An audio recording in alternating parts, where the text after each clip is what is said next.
ವಿಮರ್ಶೆ ಅಂತ ಕರ್ನಾಟಕ ರಾಷ್ಟ್ರ ಸಮಿತಿ ಪಕ್ಷ ಬಂದಿರುವಂತ ಮುಖ್ಯ ಉದ್ದೇಶ ಕಾರಣ ಅಂತಂದ್ರೆ ನಿಮಗೆ ಮೇಲೆ ಬರವನ್ನ ಹಾಕಿದ್ದೀನಿ. ಏನಂತ ಹಾಕಿದ್ದೀನಿ ಅಂತಂದ್ರೆ ನಮ್ಮ ದಲಿತ ಸಮುದಾಯದ ಹುಡುಗಿ ಅಥವಾ ವಿದ್ಯಾರ್ಥಿನಿ ಅಶ್ವಿನಿ ತಿಮ್ಮಾರೆಡ್ಡಿ ಅವರ ಒಂದು ಕೊಲೆಯಾಗಿದೆ. ಅದು ಕೂಡ ಅತ್ಯಾಚಾರ ಮಾಡಿ ಕೊಲೆ ಮಾಡಿದ್ದಾರೆ ಅನ್ನುವಂತ ಒಂದು ಶಂಕೆ ಕೂಡ ಉಂಟಾಗಿದೆ. ಹಾಗಾಗಿ ಅದ್ರ ಕೆಳಗಡೆ ಇನ್ನೊಂದು ದೊಡ್ಡ ಬರ ಹಾಕಿದ್ದೀನಿ. ಹಲ್ಲಿಲ್ಲದ ಹಾವಿನಂತಾದ ಏನೋ ಮಕ್ಕಳ ರಕ್ಷಣಾ ಆಯೋಗ ಮತ್ತು ಮಹಿಳಾ ಆಯೋಗ ಅನ್ನುವಂಥದ್ದು. ಯಾಕೆ ಹೇಳ್ತಾ ಇದ್ದೀನಿ ಹಲ್ಲಿಲ್ಲದ ಹಾವಿನಂತಾಗಿದ್ದಾವೆ ಅಂತಂದ್ರೆ ಇವರೆಲ್ಲರೂ ಕೂಡ ಮಹಿಳಾ ರಕ್ಷಣೆ ಮಾಡ್ಬೇಕಂತೇಳಿ ಮಹಿಳೆಯರ ರಕ್ಷಣಾ ಆಯೋಗ ಮಾಡಿದ್ದಾರೆ, ಮಹಿಳಾ ಆಯೋಗ ಮಾಡಿದ್ದಾರೆ. ಮಕ್ಕಳನ್ನ ರಕ್ಷಣೆ ಮಾಡ್ಬೇಕಂತೇಳಿ ಮಕ್ಕಳ ರಕ್ಷಣಾ ಆಯೋಗ ಇದೆ. ಅವ್ರಿಗೆ ತಿಂಗಳಿಗೆ ಏನೋ ಇಂತಿಷ್ಟು ಅಂತೇಳಿ ಸ್ಯಾಲರಿ ಕೊಡ್ತಾ ಇದೀವಿ. ಅದಕ್ಕೆ ಮಹಿಳಾ ಆಯೋಗದಲ್ಲಿ ಅದಕ್ಕೆ ಅಧ್ಯಕ್ಷರನ್ನ ನೇಮಕ ಮಾಡಿದೀವಿ. ಅವ್ರಿಗೆ ಕಾರು ಕೊಟ್ಟು, ಜೀಪು ಕೊಟ್ಟು, ಒಂದು ಕಚೇರಿ ಕೊಟ್ಟು ಅವ್ರು ನೋಡ್ತಾ ಇರಬೇಕು. ಮಹಿಳಾ ಆಯೋಗದ ಅಧ್ಯಕ್ಷರಾದಂತ ಶ್ರೀಮತಿ ಯಾರಪ್ಪ ಮೇಡಮ್ ಹೆಸರೇನು? ನಾಗಲಕ್ಷ್ಮಿ ಚೌಧರಿ ಅವರು. ಏನು ಅವರು ಯೂಟ್ಯೂಬ್ ಅಲ್ಲಿ ನೋಡ್ತಾ ಇರ್ಬೇಕಾದ್ರೆ ಏನು ಧರೆಗಿಳಿದ ದೇವತೆ ಅನ್ನೋ ತರ ಕೆಲಸ ಅವರೆಲ್ಲ ಓಡಾಟಗಳು, ವಿಡಿಯೋಗಳು, ಫೋಟೋಗಳು ನೋಡಿದಾಗ. ಆದ್ರೆ ವಿಪರ್ಯಾಸ ಅಂತಂದ್ರೆ ರಾಯಚೂರು ಜಿಲ್ಲೆಯಲ್ಲಿ ನಿರಂತರವಾಗಿ ಒಂದು ತಿಂಗಳಿಂದ 3 ಕೊಲೆಗಳಾಗಿದ್ದಾವೆ. 2 ಅತ್ಯಾಚಾರದ ಶಂಕೆಗಳು ಉಂಟಾಗಿದ್ದಾವೆ. ಆದ್ರೂ ಕೂಡ ಇದ್ರ ಬಗ್ಗೆ ಯಾವುದೇ ಅಪರಾಧಿಗಳಿಗಾಗ್ಲಿ ಅಥವಾ ಅದರಲ್ಲಿ ಭಾಗಿಯಾಗಿರುವಂತವ್ರಿಗಾಗ್ಲಿ ಯಾವುದೇ ರೀತಿಯಾದಂತ ಇನ್ನೂ ಇದುವರೆಗೆ ಆದರೂ ಶಿಕ್ಷೆ ಅನ್ನುವಂಥದ್ದಾಗಿಲ್ಲ. ಇನ್ನು ನನಗೆ ಗೊತ್ತಿಲ್ಲ ಅವ್ರನ್ನ ಹಿಡಿಯಕ್ಕಾದ್ರೂ ಆಗೈತೆ ಇಲ್ವ ಅನ್ನುವಂಥದ್ದು. ಹಾಗಾಗಿ ಇವರೆಲ್ಲರೂ ಕೂಡ ಇದ್ರೂ ಕೂಡ ವೇಸ್ಟ್. ಕಣ್ಣು ಮುಚ್ಕೊಂಡು, ಕಿವಿ ಮುಚ್ಕೊಂಡು, ಬಾಯಿ ಮುಚ್ಕೊಂಡು ಕೂತಂತ ಜಿಲ್ಲಾಡಳಿತಕ್ಕೆ ಇವರು ಏನ್ ಮಾಡ್ತಾ ಇದ್ದಾರೆ, ಪೊಲೀಸ್ ಇಲಾಖೆ ಏನ್ ಮಾಡ್ತಾ ಇದೆ ಅಂತಂದ್ರೆ ಅದರಲ್ಲೂ ವಿಶೇಷವಾಗಿ ಗಮನಿಸಬೇಕಾದಂತ ವಿಷಯ ಏನಂತಂದ್ರೆ ನಮ್ಮ ದಲಿತ ಸಮುದಾಯದ ಅಥವಾ ಹಿಂದುಳಿದ ವರ್ಗದ ಏನೋ ಶೋಷಿತರ ವರ್ಗದ ಜನರ ಮೇಲೆ ಈ ತರದ ಮೇಲೆ ಅತ್ಯಾಚಾರಗಳಾಗ್ತಾ ಇದ್ರೆ ಅಥವಾ ಅವ್ರ ಮೇಲೆ ದಬ್ಬಳಿಕೆ ದೌರ್ಜನ್ಯಗಳಾಗ್ತಾ ಇದ್ರೆ ಅಥವಾ ಅವರನ್ನ ಕೊಲೆ ಮಾಡುವಂತ ಪರಿಸ್ಥಿತಿ ಇವತ್ತು ರಾಯಚೂರು ಜಿಲ್ಲೆಯಲ್ಲಿ ನಿರ್ಮಾಣ ಆಗಿದೆ ಅಂತಂದ್ರೆ ಇವರೆಲ್ಲರೂ ಕೂಡ ಅಲ್ಲಿಲ್ಲದ ಹಾವಿನಂತಾಗಿರುವಂತ ನರಸತ್ತ ನಾಮರ್ದರು. ಇವರಿಗೆ ಯಾಕೆ ಅಧಿಕಾರ ಬೇಕು? ಇವರಿಗೆ ನಾವು ಕಟ್ಟುವಂತೆ ತೆರಿಗೆ ದುಡ್ಡಲ್ಲಿ ಇವರಿಗೆ ಯಾಕೆ ನಾವು ತಿಂಗಳ ಸ್ಯಾಲರಿ ಕಟ್ಟಬೇಕು? ಅವ್ರದೇ ಆದಂತ ಒಂದು ಆಯೋಗ ಅಂತೆ, ಅದಕ್ಕೆ ಆದಂತ ಅಧ್ಯಕ್ಷರಂತೆ, ಅದಕ್ಕೆ ಆದಂತ ಉಪಾಧ್ಯಕ್ಷರಂತೆ, ಅದಕ್ಕೆ ಆದಂತ ಜವಾಬ್ದಾರಿಗಳಂತೆ, ಅದಕ್ಕೆ ಆದಂತ ಕರ್ತವ್ಯಗಳಂತೆ, ಅವರಿಗೆ ಆದಂತ ಸೇವೆಗಳಂತೆ, ಸೌಲಭ್ಯಗಳಂತೆ. ಇವರೆಲ್ಲರೂ ಕೂಡ ಮಹಿಳೆಯರನ್ನ ರಕ್ಷಣೆ ಮಾಡಕ್ಕಾಗದೇ ಇರುವಂತವರೆಲ್ಲ, ಮಕ್ಕಳನ್ನ ರಕ್ಷಣೆ ಮಾಡಕ್ಕಾಗದಿರುವಂತೆಲ್ಲ ಇವರಿಗೆಲ್ಲ ಯಾಕೆ ಜವಾಬ್ದಾರಿಗಳು ಕೊಡಬೇಕಾಗಿದೆ? ಸ್ನೇಹಿತರೆ, ಈಗ ವಿಚಾರಕ್ಕೆ ಬರ್ತೀನಿ. ಅಂತಂದ್ರೆ ನನ್ನ ಆಕ್ರೋಶವನ್ನ ಇವರು ಮಹಿಳೆಯರನ್ನ ರಕ್ಷಣೆ ಮಾಡಬೇಕಾದವರು, ಮಕ್ಕಳನ್ನ ರಕ್ಷಣೆ ಮಾಡಬೇಕಾಗಿರೋದು ಹೊಟ್ಟೆಗೆ ಏನ್ ತಿಂತಾ ಇದ್ದಾರೆ, ಇವರೆಲ್ಲ ತಮ್ಮ ಜವಾಬ್ದಾರಿಯನ್ನು ಯಾವ ರೀತಿಯಾಗಿ ನಿರ್ವಹಿಸ್ತಾ ಇದ್ದಾರೆ ಅನ್ನೋದನ್ನ ನಿಮಗೆ ಮುಂಚಿತವಾಗಿ ಪೂರ್ವಾರ್ಧದಲ್ಲಿ ಅರ್ಥೈಸಿದೆ. ಈಗ ನೇರವಾಗಿ ವಿಚಾರಕ್ಕೆ ಬರ್ತೀನಿ. ಆಗಸ್ಟ್ 19ನೇ ತಾರೀಕು 2026 ರಾಯಚೂರು ಜಿಲ್ಲೆಯ ಸಿರಿವಾರ ತಾಲೂಕಿನ ಏನೋ ಪಾಪ ಅಶ್ವಿನಿ ಅನ್ನುವಂತ 18 ವರ್ಷದ ಪದವಿ ಮುಗಿಸಿದಂತ ಅಶ್ವಿನಿ ತಂದೆ ತಿಮ್ಮಾರೆಡ್ಡಿ ಅನ್ನುವಂತ ಯುವತಿ ಮೇಲೆ ಏನು ಪಾಪ ಅವಳು ಸಂಜೆ ಸಮಯದಲ್ಲಿ, ಬುಧವಾರ ಸಂಜೆ ಸಮಯದಲ್ಲಿ ಬಯಲುದೇಶಿಗೆ ಅಂತೇಳಿ ಹೊರಗಡೆ ಹೋದಾಗ ಅವಳನ್ನ ಅತ್ಯಾಚಾರ ಮಾಡಿದಾರೆ ಅನ್ನುವಂತ ಶಂಕೆಯಿಂದಾಗಿ ಅವಳನ್ನ ಯಾವುದೋ ಒಂದು ಬಾವಿಯಲ್ಲಿ ಹಾಕಿದ್ದಾರೆ. ಆ ಬಾವಿಯಿಂದ ಹೊರಗಡೆ ತೆಗೆದು ನೋಡಿದಾಗ ಪಾಪ ಆ ಮಗುವಿನ ಆಕ್ರಂದನ ಯಾವ ರೀತಿಯಾಗಿತ್ತು ಅಥವಾ ಅವಳನ್ನ ಕೊಲೆ ಮಾಡುವಂತ ಪರಿಸ್ಥಿತಿ ಯಾಕೆ ಆಯ್ತು, ಸೃಷ್ಟಿ ಆಯ್ತು ಅನ್ನುವಂಥದ್ದು ಕೂಡ ಇನ್ನೂ ಇವತ್ತು 21ನೇ ತಾರೀಕಿಗೆ 19ನೇ ತಾರೀಕು 3 ದಿನ ಆದ್ರೂ ಕೂಡ ಇನ್ನು ನಮ್ಮ ಹೋರಾಟಗಳು ನಡೀತಾ ಇದಾವೆ, ಹಾರಾಟಗಳು ನಡೀತಾ ಇದಾವೆ. ನಮ್ಮ ಸಮುದಾಯದವರೆಲ್ಲ ನಿಂತ್ಕೊಂಡು ಬೀದಿಗಿಳಿದು ಪ್ರತಿಭಟನೆಗಳು ನಡೀತಾ ಇದಾವೆ. ಆದ್ರೂ ಕೂಡ ಇಲ್ಲಿಗೆ ಮಹಿಳಾ ಆಯೋಗದ ಏನೋ ಅಧ್ಯಕ್ಷರಾದಂತ ಶ್ರೀಮತಿ ಮೇಡಮ್ ನಾಗಲಕ್ಷ್ಮಿಯವರಾಗ್ಲಿ, ಮಕ್ಕಳ ರಕ್ಷಣಾ ಆಯೋಗದ ಅಧ್ಯಕ್ಷರಾಗ್ಲಿ, ನಮ್ಮ ರಾಯಚೂರು ಜಿಲ್ಲೆಯ ಜಿಲ್ಲಾ ಉಸ್ತುವಾರಿಗಳಾಗ್ಲಿ ಏನಾದ್ರೂ ಒಂದು ಕ್ರಮ ಕೈಗೊಂಡಿದಾರಾ? ಇಲ್ಲ. ಏನಾಗ್ತಾ ಇದೆ ಅಂತಂದ್ರೆ ಇದೊಂದು ಉದ್ದೇಶಿತ ಮತ್ತು ಕ್ರೂರದ ಕೃತ್ಯ. ಯಾವುದೋ ಒಂದು ದಲಿತ ಸಮುದಾಯದ ಹುಡುಗಿನೇ ಟಾರ್ಗೆಟ್ ಮಾಡ್ತಾರಂತಂದ್ರೆ ಇದು ಒಂದು ಉದ್ದೇಶ. ಆಮೇಲೆ ಅದು ಕ್ರೂರ. ಯಾವ ತರ ಮೃಗೀಯ ವರ್ತನೆ ಮಾಡಿ ಅವ್ರ ಮೇಲೆ ಅತ್ಯಾಚಾರ ಮಾಡುವಂತ ಶಂಕೆ ಉಂಟು ಆಗಿದೆ ಅಂತಂದ್ರೆ ಯಾವ ತರ ಇವತ್ತು ಸಮಾಜ ಮತ್ತೆ ಒಂದು ವ್ಯವಸ್ಥೆ ಉಂಟಾಗ್ತಾ ಇದೆ ಅನ್ನುವಂಥದ್ದು ಕೂಡ ಗಮನಿಸಬೇಕಾಗಿದೆ. ಹಾಗಾಗಿ ಇದೊಂದು ವ್ಯಕ್ತಿಗತ ಅಪರಾಧವಲ್ಲ. ಇದು ಜಾತಿಯನ್ನ ನೋಡಿಕೊಂಡು, ಸಮುದಾಯವನ್ನ ನೋಡಿಕೊಂಡು ತಮ್ಮ ಏನೋ ಪುರುಷ ಶಕ್ತಿಯನ್ನ ಬಲವರ್ಧನೆ ಬಲಾತ್ಕಾರದಿಂದ ಮಾಡುವಂಥದ್ದು, ಜೊತೆಗೆ ಹಿಂಸೆಯ ನಿದರ್ಶನ ಇದು. ಯಾವ ತರದ ನಿದರ್ಶನ? ಹಿಂಸೆಯ ನಿದರ್ಶನ. ಅವ್ರಿಗೆ ಹಿಂಸೆ ಕೊಟ್ಟು, ಚಿತ್ರಹಿಂಸೆ ಕೊಟ್ಟು ಅವಳನ್ನ ಬಲಾತ್ಕಾರವಾಗಿ ಮಾಡಿ ಅತ್ಯಾಚಾರ ಮಾಡೋದಂದ್ರೆ ಏನು ಸ್ವಾಮಿ? 18 ವರ್ಷದ ಈ ಒಂದು ಯುವತಿ ಅನ್ನುವಂಥದ್ ಮೇಲೆ ಪಾಪ ಹುಡುಗಿ ಪದವಿ ಹೋಗಿ ಮುಗಿಸಿ ಏನೇನು ಕನ್ಸ್ಕೊಂಡಿದ್ಲೇನೋ, ನಾನು ಏನಾದರೂ ಡಾಕ್ಟರ್ ಆಗ್ಬೇಕಾ, ಇಂಜಿನಿಯರ್ ಆಗ್ಬೇಕಾ, ಅಥವಾ ಪೊಲೀಸ್ ಆಗ್ಬೇಕಾ, ಇವತ್ತು ವ್ಯವಸ್ಥೆಯಲ್ಲಿ ಏನಾದ್ರು ಒಂದು ಜವಾಬ್ದಾರಿ ಸ್ಥಾನ ತೆಗೆದುಕೊಳ್ಬೇಕಂತೇಳಿ ನಮ್ಮ ತಂದೆ ತಾಯಿನ ಕಾಪಾಡಬೇಕು, ನಮ್ಮ ಗೌರವಿಸ್ಬೇಕನ್ನುವಂಥ ಒಂದು ಕನಸನ್ನು ಇಟ್ಕೊಂಡಿಲ್ಲಲ್ಲ ಯುವತಿ.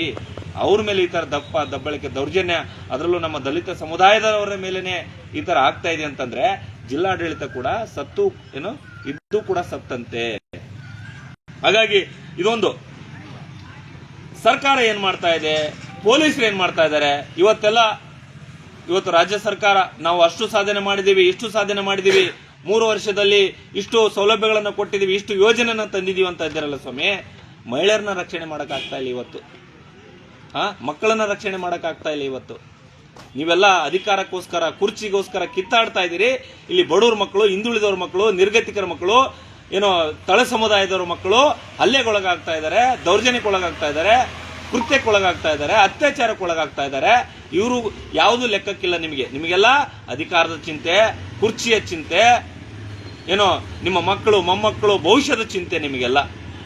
ಹಾಗಾಗಿ ನಾವು ರಾಜ್ಯದಲ್ಲಿ ದಲಿತ ಸಮುದಾಯದ ಮೇಲೆ, ರಾಜ್ಯದಲ್ಲಿ ನೀವನ್ನೆಲ್ಲ ದಿನನಿತ್ಯ ಸಾಮಾಜಿಕ ಜಾಲತಾಣಗಳನ್ನು ನೋಡುವಂತವ್ರು, ಪತ್ರಿಕೆಗಳನ್ನು ನೋಡುವಂತವ್ರು, ಟಿವಿ ಮಾಧ್ಯಮಗಳನ್ನು ನೋಡುವಂತವ್ರು, ಇಡೀ ರಾಜ್ಯಾದ್ಯಂತ ಮೇಲೆ ಈ ತರ ರಾಜ್ಯಾದ್ಯಂತದ ಮಹಿಳೆಯರ ಮೇಲೆ, ಮಕ್ಕಳ ಮೇಲೆ ದಬ್ಬಳೆಗಳಾಗ್ತಾ ಇದಾವೆ, ದರ್ಜನೆಗಳಾಗ್ತಾ ಇದಾವೆ, ಅತ್ಯಾಚಾರಗಳಾಗ್ತಾ ಇದಾವೆ, ಅವರನ್ನ ಚಿತ್ರ ಹಿಂಸೆ ಕೊಡುವಂತದ್ದಾಗ್ತಾ ಇದೆ. ಇವೆಲ್ಲವನ್ನ ಕೂಡ ಕಂಡು ಯಾಕೆ ನಮ್ಮ ರಾಜ್ಯ ಸರ್ಕಾರ ಆಗಲಿ, ಪೊಲೀಸ್ ಇಲಾಖೆ ಆಗಲಿ, ಅಥವಾ ಸಂಬಂಧಪಟ್ಟ ಜಿಲ್ಲಾಡಳಿತಗಳಾಗಲಿ ಇಂಥವ್ರ ಮೇಲೆ ಸೂಕ್ತ ಕಾನೂನು ಕ್ರಮ ಕೈಗೊಳ್ಳುತ್ತಾ ಇಲ್ಲ? ಇಂಥವ್ರ ಮೇಲೆ ಯಾಕೆ ಒಂದು ಹದ್ದುಬಸ್ತಿನ ಕಣ್ಣಿಟ್ಟು ಅವರನ್ನ ಬೇರೆ ಬೇರೆ ದೇಶದಲ್ಲಿರುವಂತಹ ಕಾನೂನುಗಳನ್ನು ಜಾರಿ ಮಾಡಿ ಅವರಿಗೆ ಸಾಬೀತಾದ ನಂತರ ಅವ್ರನ್ನ ಯಾಕೆ ನೀವು ಮರಣದಂಡನೆ ಒಳಪಡಿಸ್ತಾ ಇಲ್ಲ? ಇನ್ನೆಷ್ಟು ದಿನ ಕ್ರೌರ್ಯ ನಾವು ಅನುಭವಿಸಬೇಕು ಅನ್ನುವಂಥದ್ದು ಕೂಡ ಯಕ್ಷ ಪ್ರಶ್ನೆ. ಈಗ ರಾಯಚೂರು ವಿಚಾರಕ್ಕೆ ಬರ್ತೀನಿ. ರಾಯಚೂರು ಇತ್ತೀಚೆಗೆ ನಡೆದಂತ ಪ್ರಕರಣಗಳ ಬಗ್ಗೆ ಹೇಳ್ತೀನಿ. ಮೊನ್ನೆ 19ನೇ ತಾರೀಕಿಗೆ ಅಶ್ವಿನಿ ತಿಮ್ಮಾರೆಡ್ಡಿ ಮೇಲೆ ಕೊಲೆ ಮಾಡಿದ್ದಾರೆ ಅಥವಾ ಅವಳನ್ನ ಅತ್ಯಾಚಾರ ಮಾಡಿದ್ದಾರೆ ಅನ್ನುವಂಥ ಶಂಕೆ ಇದೆ. ಅದು ನಡೆದ ಒಂದೇ ದಿನದಲ್ಲಿ ಕರಡಕಲ್ ಅನ್ನುವಂಥ ಗ್ರಾಮ, ಲಿಂಗಸೂರು, ರಾಯಚೂರು ಜಿಲ್ಲೆ ಲಿಂಗಸೂರು ತಾಲೂಕಿನ ಕರಡಕಲ್ ಅನ್ನುವಂಥ ಗ್ರಾಮದಲ್ಲಿ ಪಾಪ ಎಮ್ಮ, ಯಾರು ರಾಣಿಯಮ್ಮ ಅಂತೇಳಿ 35 ವರ್ಷದ ಯುವತಿ ಅಲ್ಲ ಮಹಿಳೆ, ಕಟ್ಟಿಗೆ ತರ್ತೀನಿ ಅಂತೇಳಿ ಹೊಲಕ್ಕೆ ಹೋದಾಗ ಅವಳನ್ನ ಕೂಡ ಬಿಟ್ಟಿಲ್ಲಲ್ಲ ಸ್ವಾಮಿ. ಅವ್ರ ಮೇಲೆ ಕೂಡ ಕೊಲೆ ಮಾಡಿದಾರಲ್ಲ, ಅದು ಕೂಡ ಇವ್ರ ಮೇಲೆ ಅತ್ಯಾಚಾರ ಆಗಿರ್ಬೋದು ಅನ್ನುವಂಥ ಕೂಡ ಶಂಕೆ ಕೂಡ ಉಂಟಾಗ್ತಾ ಇದೆ. ರಾಣಿಯಮ್ಮನ್ನ ಬಿಟ್ಟಿಲ್ಲ. ಆಮೇಲೆ ಆಗಸ್ಟ್ ಮಧ್ಯಭಾಗದಲ್ಲಿ ಕುಲಸುಂಬಿ ಕಾಲೋನಿಯಲ್ಲಿ, ರಾಯಚೂರು ನಗರದ ಕುಲಸುಂಬಿ ಕಾಲೋನಿಯಲ್ಲಿ ಒಬ್ಬ ವ್ಯಕ್ತಿಯ ರುಂಡ ಕಡ್ದಂಥದ್ದು. ಹಗಲಲ್ಲೇನೆ ಒಬ್ಬ ಕುಲಸುಂಬಿ ಕಾಲೋನಿಯಲ್ಲಿ ಒಬ್ಬ ವ್ಯಕ್ತಿಯ ರುಂಡವನ್ನೇ ಕಡ್ದು ನಡು ಬೀದಿಯಲ್ಲಿ ಹಾಕಿದ್ದಾರೆ. ಪೊಲೀಸರು ಚೆಳ್ಳೆಣ್ಣು ತಿಂತಾ ಇದ್ದೀರಾ? ರಾಯಚೂರು ಜಿಲ್ಲಾಡಳಿತ ಮಜ್ಜಿಗೆ ಕುಡಿತಾ ಇದ್ದೀರಾ? ನಮ್ಮ ಎಲ್ಲ ಒಡೆದಾಳುವನ್ನ ನೀತಿಯನ್ನ ನೋಡ್ಬಿಟ್ಟು ಖುಷಿ ಪಟ್ಕೊಂಡಿದ್ದೀರಾ? ಯಾಕೆ ನೀವು ಕ್ರಮ ಕೈಗೊಳ್ತಾ ಇಲ್ಲ? ಯಾಕೆ ನಮ್ಮ ಜಿಲ್ಲೆಯಲ್ಲಿ ಈ ತರದ ಏನಾಗ್ತಾ ಇದೆ,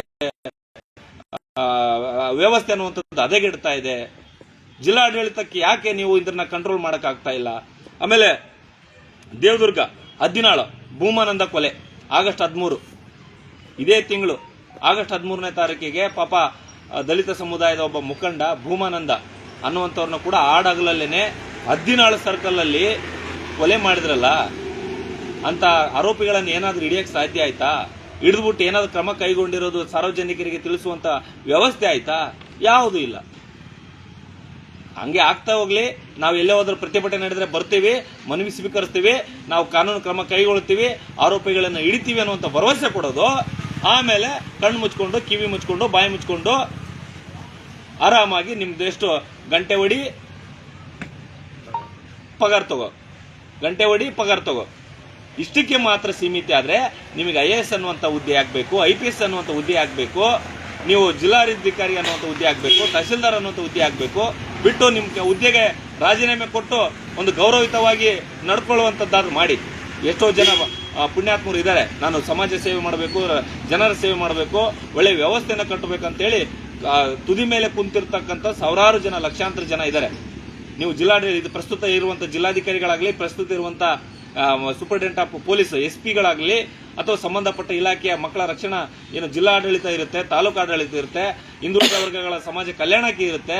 ಇಂಥ ಎಲ್ಲ ಇಲಾಖೆಗಳು ನಿಮಗೆ ಸುಮ್ಮನೆ ಸ್ಯಾಲ್ರಿ ಆದ್ರೆ ಆಗ್ಬೇಕು. ನಿಮಗೆ ಕೋರ್ಟ್, ನಿಮಗೆ ಕಚೇರಿ ಆಗಬೇಕು, ನಿಮಗೆ ಕಚೇರಿಯಲ್ಲಿ ಫ್ಯಾನ್ಗಳೇ ಆಗಬೇಕು, AC ಆಗಬೇಕು, ಟೇಬಲ್ ಆಗಬೇಕು, ಕುರ್ಚಿ ಆಗಬೇಕು. ಸುಮ್ಮನೆ ನಿಮ್ಮ ಮನೆಯಲ್ಲೇ ಕೂತ್ಕೊಂಡು ಕೆಲಸ ಮಾಡಿ.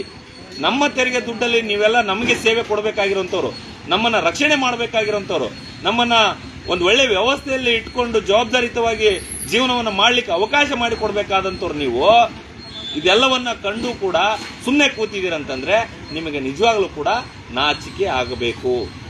ನಾನು ಈ ಮೂಲಕ ಕರ್ನಾಟಕ ರಾಷ್ಟ್ರ ಸಮಿತಿ ಪಕ್ಷ ವತಿಯಿಂದ ವಿನಂತಿ ಮಾಡೋದೇನೆಂದ್ರೆ, ದಯವಿಟ್ಟು ಮುಂದಿನ ದಿನಮಾನಗಳಲ್ಲಿ ರಾಯಚೂರು ಜಿಲ್ಲೆಯಲ್ಲಿ ಈ ತರದ ಅಹಿತಕರ ಕೃತ್ಯಗಳು, ಅಹಿತಕರ ಘಟನೆಗಳು, ಅಹಿತಕರ ಯಾವುದೇ ಸಮಸ್ಯೆಗಳಾಗದಂಗೆ ಸೂಕ್ತ ಕಾನೂನು ಕ್ರಮ ಕೈಗೊಳ್ಳಬೇಕು. ಈಗಿನಿಂದನೇ ಏನೋ ಬೆಂಕಿ ಎತ್ತಿದ ಮೇಲೆ ಬಾವಿ ತೋಡೋದಲ್ಲ. ಅಯ್ಯೋ ಗಡ್ಡಕ್ಕೆ ಬೆಂಕಿ ಎತ್ತು ಬಿಟ್ಟಿದೆ, ಬಾವಿ ತೋಡೋಣ, ಕೆರೆ ತೋಡೋಣ, ಹಳ್ಳ ಹುಡ್ಕೋಣ, ನೀರಿನ ಟ್ಯಾಂಕಿ ಹುಡ್ಕೋಣ ಅಲ್ಲ ಸ್ವಾಮಿ. ನಿಮಗೆ ಇಂಟೆಲಿಜೆನ್ಸ್ ಅಂತ ಇರುತ್ತೆ, ಗುಪ್ತಚರ ಇಲಾಖೆ ಅಂತ ಇರುತ್ತೆ. ಎಲ್ಲಿ ಏನಾಗ್ತಾ ಇದೆ, ಏನು ಊರಲ್ಲಿ ಯಾವ್ಯಾವ ಒಂದು ವಾತಾವರಣ ಇದೆ, ಯಾವ ಪ್ರಕ್ಷುಬ್ಧ ವಾತಾವರಣ ಇದೆ ಅನ್ನೋದ್ರ ಬಗ್ಗೆ ನಿಮಗೆಲ್ಲ ಕೂಡ ಮಾಹಿತಿ ಬರ್ತಾ ಇರುತ್ತೆ. ಅವರೆಲ್ಲವನ್ನು ವರದಿ ತೆಗೆದುಕೊಂಡು ಇಂಥ ಅಹಿತಕರ ಘಟನೆಗಳು ಆಗದೇ ಇರೋಂಗೆ ಕ್ರಮ ಕೈಗೊಳ್ಳಬೇಕು ಅನ್ನುವಂಥ ವಿಚಾರವನ್ನ ಈ ರಾಜ್ಯದ ಜನರಿಗೆ, ವಿಶೇಷವಾಗಿ ಸಂಬಂಧಪಟ್ಟ ಜಿಲ್ಲಾಡಳಿತಕ್ಕೆ, ಸಂಬಂಧಪಟ್ಟ ಪೊಲೀಸ್ ಆಡಳಿತಕ್ಕೆ ಮನವಿ ಮಾಡಬೇಕು. ಅವರಿಗೆ ಈ ಮೂಲಕ ಆದರೂ ಕೂಡ ಎಚ್ಚರಿಸಬೇಕನ್ನುವಂಥ ಕಾರಣಕ್ಕೋಸ್ಕರ ನಾನು ಈ ಲೈವ್ ಬಂದಿದ್ದೀನಿ. ಹಾಗಾಗಿ ಇಡೀ ರಾಯಚೂರು ಜಿಲ್ಲೆ ಅಂತಲ್ಲ, ಇಡೀ ರಾಜ್ಯದಲ್ಲಿ ಪಕ್ಕದ ಕೊಪ್ಪಳ, ಪಕ್ಕದ ವಿಜಯನಗರ, ಪಕ್ಕದ ಬಳ್ಳಾರಿ, ಪಕ್ಕದ ಯಾದಗಿರಿ, ಪಕ್ಕದ ಕಲಬುರಗಿ, ಏನೋ ವಿಶೇಷವಾಗಿ ಕಲ್ಯಾಣ ಕರ್ನಾಟಕ ಅಂತ ಏನಿದೆ, ಆ ಕಲ್ಯಾಣ ಕರ್ನಾಟಕ ಭಾಗದಲ್ಲಿ ನಮ್ಮ ತಳ ಸಮುದಾಯದ ಅಥವಾ ಹಿಂದುಳಿದ ಸಮುದಾಯದ ಅಥವಾ ದಲಿತ ಸಮುದಾಯದ ವರ್ಗದ ಮೇಲೇನೆ ಈ ತರದ ಅತ್ಯಾಚಾರಗಳು, ಮಹಿಳೆಯರ ಮೇಲೆ ಅತ್ಯಾಚಾರಗಳು, ಕೃತ್ಯಗಳು, ದಬ್ಬಾಳಿಕೆಗಳು, ದೌರ್ಜನ್ಯಗಳು ನಡೀತಾ ಇದ್ದಾವೆ. ಇದನ್ನು ಸೂಕ್ತ ಕ್ರಮದಲ್ಲಿ ಒಂದು ನಿರ್ವಹಣೆ ಮಾಡುವಂತ ದಷ್ಟ ಮತ್ತೆ ಒಂದು ಪ್ರಾಮಾಣಿಕ ಅಧಿಕಾರಿಗಳು ಬಂದು ಮುಂದಿನ ದಿನಮಾನಗಳಲ್ಲಿ ಒಂದು ಜಿಲ್ಲೆಯ ಮಾನ ಮರ್ಯಾದೆಯನ್ನ ಕಾಪಾಡುವಂತ ಕೆಲಸವನ್ನು ಮಾಡಬೇಕು. ಮುಂದೆ ಯಾರಾದ್ರೂ ನಮ್ಮ ಅಕ್ಕ ತಂಗಿಯರಾದ್ರಷ್ಟೇ, ನಿಮ್ಮ ಅಕ್ಕ ತಂಗಿಯವರಾದ್ರಷ್ಟೇ, ಇಡೀ ರಾಜ್ಯದ ಹೆಣ್ಮಕ್ಳಾದ್ರಷ್ಟೇ ಅವರನ್ನ ಪೋಷಿಸಿ, ರಕ್ಷಿಸಿ, ಅವರಿಗೆ ನ್ಯಾಯ ಕೊಡುವಂತ ಕೆಲಸ ಆಗಬೇಕು. ನಾನು ಒಟ್ಟಾರೆಯಾಗಿ ಕೇಳ್ಕೊಳ್ಳೋದೇನಂತಂದ್ರೆ, ಏನೋ ಪಾಪು ಅಶ್ವಿನಿ ತಿಮ್ಮಾರೆಡ್ಡಿ ಅವ್ರನ್ನೇನೋ ಅತ್ಯಾಚಾರ ಮಾಡಿದಾರೆ ಅನ್ನುವಂಥ ಶಂಕೆ ಇದೆ. ಕೊಲೆ ಅಂತ ಆಗೋಗ್ಬಿಟ್ಟಿದೆ, ಅವ್ರಿಗೆ ಬಾವಿಯಲ್ಲಿ ಎಸೆದು ಪ್ರಾಣ ಅಂತ ಹೋಗ್ಬಿಟ್ಟಿದೆ. ಏನೋ ಅತ್ಯಾಚಾರ ಆಗಿದೆ ಅನ್ನುವಂಥ ಒಂದು ಶಂಕೆ ಕೂಡ ಉಂಟಾಗ್ತಾ ಇದೆ. ನೀವೇನೋ ರಿಪೋರ್ಟಿಗೆ ಕಳಿಸಿದ್ದೀರಿ. ಆ ರಿಪೋರ್ಟ್ ಬಂದಾದ್ಮೇಲೆ ಒಂದು ವೇಳೆ ಅತ್ಯಾಚಾರ ಆದ್ರೆ ಅವನು ಯಾವನೇ ಆಗಲಿ, ಅವನು ಎಷ್ಟೇ ಪ್ರಭಾವ ಆಗಲಿ, ಯಾವುದೇ ಪಕ್ಷದ ಹಿಂಬಾಲಕರಾಗಲಿ, ಮುಖಂಡರಾಗಲಿ, ಅಥವಾ ಅವನ ಹತ್ರ ಎಷ್ಟೇ ಹಣ ಇರಲಿ, ಅಂತಸ್ತಿರಲಿ, ಸಂಪತ್ತಿರಲಿ, ಮುಖಾಮುಲಾಜಿ ನೋಡದೆ ಅವರನ್ನ ಕಾನೂನಿನ ರೀತಿಯ ಕ್ರಮ ಕೈಗೊಳ್ಳಬೇಕು.